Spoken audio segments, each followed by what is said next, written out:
নির্বাচিত সরকার আপনার ভোটের কারণে নির্বাচিত হওয়ার পরে যদি 2টা গুনাহ করে 2টা গুনাহের কাঁদ আপনার আমলনামায় আসবে, 3টা করলে তার অর্ধেক আপনার আমলনামায় আসবে। আপনি আমি এত মগা কেন, এত বোকা কেন, নিজের খাইয়া নিজের পয়রা আমলনামায় গুনাহ কিনতে যাই? হ্যাঁ, কি নিজের খাইয়া নিজের পয়রা গুনাহ কিনতে যাই? এত বোকা কেন? এর জন্য সাবধান, বুঝে শুনে কারবার করেন, বুঝে শুনে কারবার করবেন। আল্লাহ বুঝার তৌফিক দান করুন, আমিন বলেন। কোত্থেকে কই গেলাম, কথার নাম লোকা।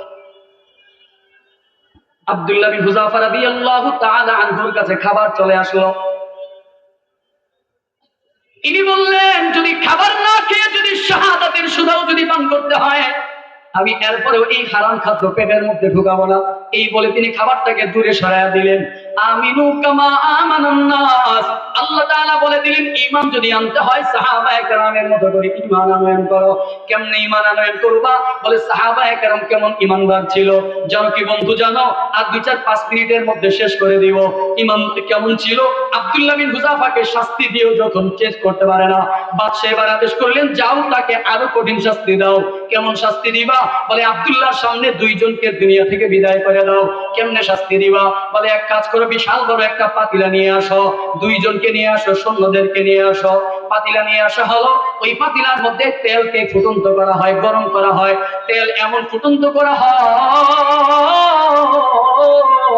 আব্দুল্লাহ বিন হুযাফা রাদিয়াল্লাহু তাআলা আনহু সহ আরো সাহাবায়ে কেরাম মুসলমান বন্দীদেরকে নিয়ে আসা হলো।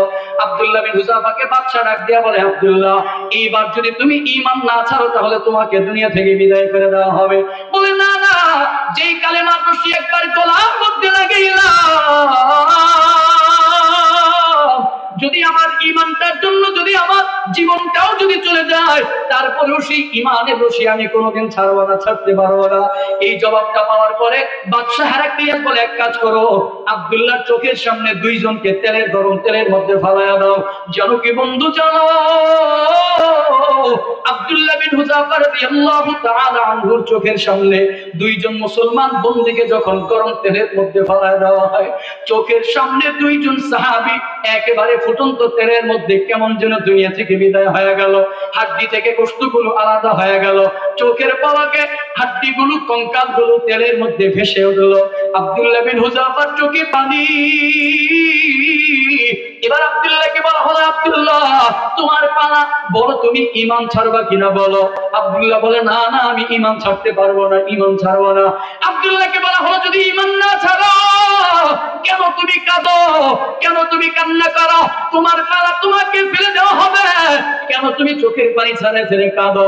মৃত্যুকে তুমি মনে হয় ভয় পেয়েছো, মৃত্যুকে ভয় পাইছো। জানো কি বন্ধু? জানো, আব্দুল্লাহ বিন হুযাফা জবাব দিয়েছিল, শোনো। আব্দুল্লাহ বলে, না না, আমি মৃত্যুকে ভয় পাই নাই, এজন্য কাঁদি না। বলে, কেন কাঁদো? বলে, কান্না করি শুধুমাত্র একটা কারণে। সেই কারণটা হলো, আমি আমার মালিকের কাছে আশা করেছিলাম আমার মালিক আমাকে দুনিয়া থেকে বিদায় করবে। বলে, কেমনে বিদায় করবে? আমি আমার মালিকের কাছে শাহাদাতের তামান্না করেছিলাম, আমার এই গায়ের মধ্যে যত পশম আছে, প্রতিটা পশমের মতো করে আমার দেহটা খন্ড বিখন্ড হয়ে যাবে। আমার দেহটা এত টুকরো টুকরো হবে যেন আমার দেহটা পশমের মতো করে আলাদা আলাদা হয়ে যায়। আমার চোখের সামনে আমার 2টা ভাই জান্নাতে চলে গেল, আমি এখনো পর্যন্ত যেতে পারি নাই, এখনো যেতে পারলাম না। এজন্য দিলের মধ্যে বড় ব্যথা, এজন্য দিলের মধ্যে বড় কষ্ট। আমি তো আল্লাহর কাছে আশা করেছিলাম, আল্লাহ, আমার মাওলা যদি আমাকে এতগুলো জীবন দিত, বলে আমার গায়ের মধ্যে যত পরিমাণে পশম আছে, এতগুলো পশমের পরিমাণ যদি জীবন হায়াত যদি আল্লাহ আমাকে দিত, প্রতিটা জীবন আমি আল্লাহর জন্য কোরবানি করে দিতাম। এই কথা শোনার পরে বাদশার দিলটা বড় নরম হয়ে গেল, বাদশার দিলটা বড় নরম হয়ে গেল। বাদশা বলেন, আব্দুল্লাহ, আমি তোমার কাছে সারেন্ডার করলাম। আমি বুঝতে পারলাম মুসলমানেরা ঈমান কখনো বিক্রি করে না। তবে আব্দুল্লাহ, আমার সম্মানের খাতিরে একটা কাজ তোমাকে করা লাগবে। তোমাকে মৃত্যুদণ্ড দিব না, মৃত্যু তোমাকে দিব না, একটা কাজ তোমাকে করা লাগবে। আমার খাতিরে আমার সম্মানে আমার কপালের মধ্যে যদি একটা চুমু দেও, একটা চুম্বন এঁটে দাও, আমি তোমাকে মুক্ত করে দেব। আব্দুল্লাহ বিন হুযাফা রাদিয়াল্লাহু তাআলা আনহু অল্প সময় চুপ থেকে নীরবতা পালন করে। একটু পরে তিনি আবার বলেন, হ্যাঁ হ্যাঁ, আমি তোমার কপালে চুম্বন এঁটে দিতে পারি, তবে রাজি শর্ত আছে। বলে, কি শর্ত? আমাকে একা মুক্তি দিলে হবে না, বরঞ্চ আমার সাথে সমস্ত মুসলমান বন্দীদেরকে মুক্তি দিতে হবে। যদি তুমি আমার এই শর্তে রাজি থাকো, তো আমি তোমার কপালে একটা চুম্বন এঁটে দিতে পারি। বাদশা বলে, আমি তোমার এই শর্তে রাজি আছি। আব্দুল্লাহ বিন হুযাফা ওই বাদশা হেরাক্লিয়াসের কপালে একটা চুম্বন এঁটে দিয়ে তিনি সমস্ত মুসলমান বন্দীদেরকে নিয়ে মদিনার মধ্যে চলে গেলেন। এই ঘটনা যখন হযরত ওমর ফারুক রাদিয়াল্লাহু তাআলা আনহু তিনি যখন এই ঘটনা শুনছিলেন, ঝরঝর করে চোখ দিয়ে পানি ছাড়তেছিলেন, ঝরঝর করে কান্না করছিলেন। আর ফারুক আযম রাদিয়াল্লাহু তাআলা আনহু বলে, আমার মনে চায়, আমার দিল বলে, গোটা দুনিয়ার এই গোটা মদিনার মুসলমান পুরুষেরা বলে আব্দুল্লাহ বিন হুযাফার সম্মানে তার কপালের মধ্যে একটা করে চুম্বন এঁটে দে। আর সর্বপ্রথম চুমুটা আমি ফারুক আযম দিয়ে দিলাম। ওমর ফারুক রাদিয়াল্লাহু তাআলা আনহু আব্দুল্লাহ বিন হুযাফার কপালের মধ্যে একটা চুমু দিয়ে শুরু করে দিলেন। এরপরে একে একে সব মুসলমানেরা একটা করে চুমু দিলেন। একটু মুহাব্বতের সাথে আওয়াজ করে বলেন, যতটুকু বুঝলাম সাহাবায়ে কেরামের ঈমান দামি না কম দামি? কেমন দামি ছিল? বলে, আপনি আমি যদি এমন পরিস্থিতির মধ্যে পড়তাম, বলে দুনিয়াকে লুফে নিতাম, দুনিয়াকে গ্রহণ করে নিতাম, বলে সাম্রাজ্যের রোম সাম্রাজ্যের ক্ষমতা দখল করে নিতাম, সুন্দরী মেয়েদেরকে গ্রহণ করে নিতাম, জীবন বাঁচাবার জন্য পেটের মধ্যে হারাম ঢুকাইতাম, জীবন বাঁচাবার জন্য পেটের মধ্যে হারাম মদ ঢুকাই দিতাম। আল্লাহু আকবার, আল্লাহু আকবার। সাহাবায়ে কেরামের ঈমান কত মজবুত জানো? বলে, রাসূলের আরেকজন সাহাবীর ইতিহাস অল্প একটু শোনায়া দেই। রাসূলের একজন সাহাবী হযরত খুবাইব রাদিয়াল্লাহু তাআলা আনহু তিনি যখন কালেমার রশিটা গলার মধ্যে যখন লাগাইলেন, খুবাইব রাদিয়াল্লাহু তাআলা আনহুর মালিক ছিল কাফের। মালিক বলে, খুবাইব তুমি কালেমা ছেড়ে দাও।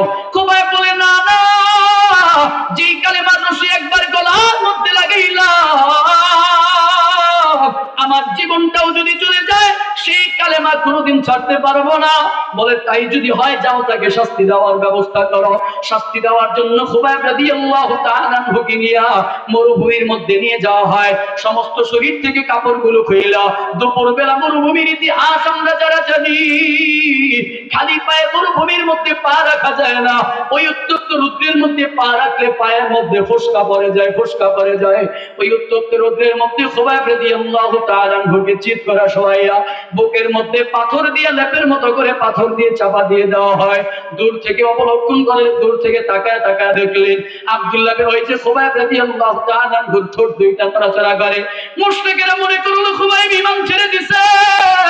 পরীক্ষা করার জন্য খুবাইব রাদিয়াল্লাহু তাআলা আনহুর মুখের মধ্যে কানটা লাগাইয়া বলা হয়, বলো খুবাইব তুমি কালেমা ছাড়ছো কিনা? খুবাইব রাদিয়াল্লাহু তাআলা আনহু বলে, না, আমার মাওলা এক, আমার মাওলা এক। আল্লাহু আকবার বলেন না। খুবাইব বলে, না না, আমার মাওলা এক, আমি ঈমান ছাড়তে পারবো না। মুশরিক বলে, এই অল্প শাস্তি তো হবে না, শাস্তির কৌশলটা আরো পরিবর্তন করে দাও। বলে, কেমনে পরিবর্তন করবো? একটা ওট আর একটা রশি আনা হলো। রশির এক পাতায় খুবাইব রাদিয়াল্লাহু তাআলা আনহুকে বড় শক্ত করে বাঁধলেন, হাতের মধ্যে বাঁধলেন, পায়ের মধ্যে বাঁধলেন, গোটা দেহের মধ্যে শক্ত করে বাইধা রশির অপর মাথা উটের পায়ের মধ্যে বেঁধে দেওয়া হয়। আর ওটকে দৌড়ানি দিয়ে দেওয়া হলো। ওট দৌড়ায়, এবার দৌড়ায়। ও দক্ষিণ মরুভূমির মুসলমানেরা, একটু ওই জায়গাতে তুমি আমি নিজেকে একটু দাঁড় করাইয়া দেখা। ও কোটিপতি মুসলমানেরা, ও 10 তলা 12 তলা 10 তলা 12 তলা বিল্ডিং এর মালিকেরা, ওই জায়গাটার মধ্যে নিজেকে একটু দাঁড় করাইয়া দেখো।